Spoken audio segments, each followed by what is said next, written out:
घंटों का काम वो 3 सेकंड में करेगा और 300 गुना बेटर करेगा, क्योंकि उसका वो एक रोबोटिक सिस्टम है।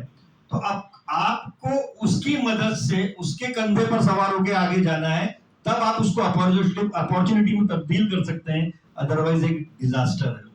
ठीक है, अभी उसमें बहुत सारी बहस भी चल रही है कि ऐसा होगा वैसा होगा कैसा होगा। हाँ, भावनात्मकता नहीं आ पाएगी, बट वो भी चलिए, वो भी जैसे आप रोबोट बना दिया है तो वो भी चीजें फ्यूचर में, क्योंकि डिजिटल क्रांति हो रही है तो वो भी हो सकती है, बट हमारे को उससे एक कदम ऑलवेज आगे रहना पड़ेगा और उसको एज ए टूल यूज करना पड़ेगा, नहीं उसको एज ए कंपटीटर नहीं यूज करना है, हमको एज ए टूल यूज करना है। जब आप उसको एज ए टूल यूज करना सीख जाएंगे तब आप उससे हमेशा एक कदम आगे रहेंगे। वो जितना भी एक आगे रहेगा वो आपकी परछाई बन के रहेगा, अदरवाइज वो आपसे आगे निकल जाएगा। तो बहुत बड़ा टेंशन वाला विषय भी नहीं है, पर एआई से अभी से एआई के साथ में काम करना आप लोगों को सीखना होगा।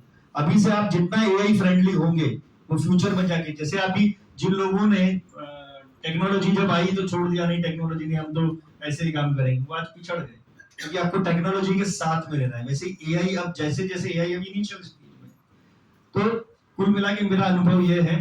और जैसे कि मैंने बताया कि मैंने बाड़ा साहब के साथ में काम किया, तो मैं 3 बातें उनकी जरूर, जो उन्होंने हमको कभी टिप दी थी जाने अनजाने जैसे भी, तो वो जरूर मैं आप लोगों के साथ शेयर करना चाहूंगा। एक बार मेरा ख्याल है कि ईयर होगा 2000 या 99, डायना हेडन जो थी वो मिस यूनिवर्स या मिस वर्ल्ड ऐसा कुछ बनी थी। तो हमारे वहां पर जो भी बॉलीवुड हॉलीवुड का कोई भी आता है तो पहले बाड़ा साहब से मिलने जाता था बंगले पर, तो बाड़ा साहब से मिलने वो गई होगी, और हम चूंकि इवनिंग करते तो हम सेम डे कैरी कर लेते थे उसको। जैसे सुबह स्टोरी 8 बजे आई तो हमारे वहाँ 10 बजे तक छपके और मार्केट में न्यूज़पेपर सर्कुलेट हो जाते थे, और उस समय एक ही साधन था इंफॉर्मेशन का, वो न्यूज़पेपर ही थे। इलेक्ट्रॉनिक मीडिया भी उतना ज्यादा प्रभाव में नहीं था।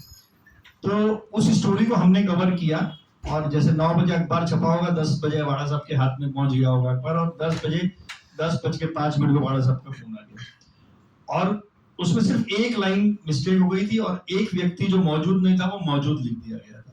तो वो एकदम जो बारीकी से, मैंने फोन उठाया, मैंने रिसीव किया, उन्होंने बताया कि देखो ऐसा ऐसा था, ये डायना ने ये नहीं बोला था बल्कि ये बोला था, और ये व्यक्ति वहां नहीं था। तो इतनी बारीकी से वो ध्यान रखते थे। देखिए रोज जब वो बेड पर भी थे, आपको मैं एक चीज बताऊं, जब वो बिस्तर पे भी थे, अखबार पढ़ने की स्थिति में नहीं थे, तब भी एक उनका असिस्टेंट पेपर पढ़ के उनको हेडिंग सुनाया करता था, और जब वो बोलते थे कि ये हेडिंग, हाँ ये स्टोरी पूरी पढ़ो, तो वो उसको पूरी पढ़ा करता था। तो ये इतना माइन्यूटली चीजों को जज करते थे। ये जज करना हमको, एक तो अपने डे टू डे हम तो छोड़ देते हैं, चलिए गलत लाइन हो गई कोई बात नहीं, लेट गो कर देते हैं।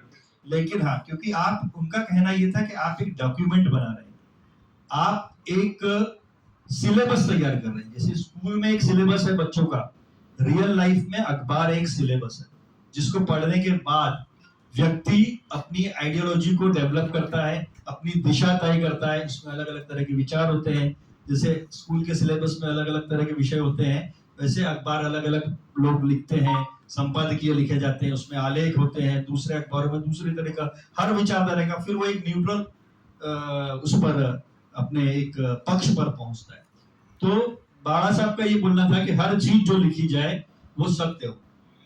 दूसरी बात ये थी कि एक बार एक मंत्री, मैं केंद्रीय मंत्री